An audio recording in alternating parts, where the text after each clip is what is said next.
Доктор Бошко Илиев, специјалист по спортска медицина. Меѓутоа, втора функција, пливач, маратонец, аматер, рекордер. Прво прашање, на која бројка застанавме со маратони? Бројката 55 беше минатата година, сега продолжуваме. Тоа токму продолжуваме, ги интересира нашите гледачи, да им кажете 2018 Бошко Илиев што се има зацртано во агендата? Па еве, задоволство ми е да најавам, летото ни е пред прагот на Повидок, веќе е топло, направив и неколку тренинзи на нашето Тиквешко езеро. Имам една замислена богата агенда, како и секоја година, се надевам дури побогата и од минатата година. Па почнуваме сега во јуни со Ксамил, на 2 јуни, како и минатата година. Потоа има нешто убаво замислено, би требало да се случи на нашето Тиквешко езеро на 10 јуни во чест на Габерот, како меморијал, 75 години од неговото загинување на лесата, да се случи еден пливачки маратон на нашето Тиквешко езеро во комбинација со планинарењето, еден убав настан што го замислуваме со некои ентузијасти, па потоа следува една голема турнеја по Хрватска, каде што се предвидени неколку маратони, Сплит, Кострена, во 2 дена, во викенд, па потоа мала една пауза таму, па на враќање уште еден хрватски маратон или во комбинација со 2 српски.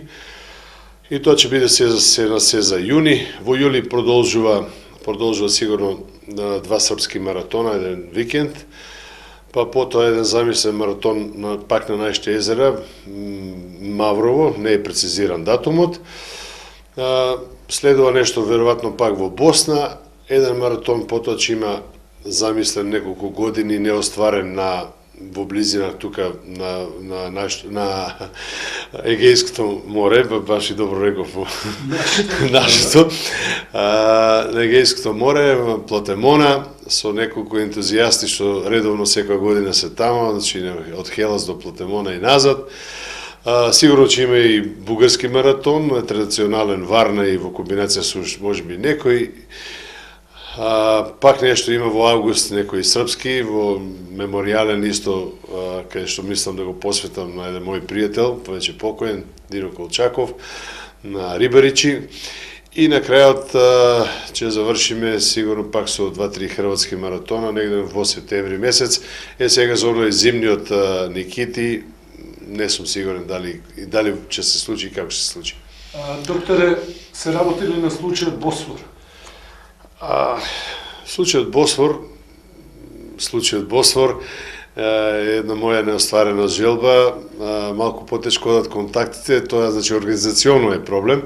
Значи Босфорот е организиран маратон, а пандан на него, односно како некоја, како да кажам, алтернатива негова е Дарданелите, значи и во едниот и другиот случај е спојување на 2 континента, тоа е една моја давнешна желба да спојам 2 континента.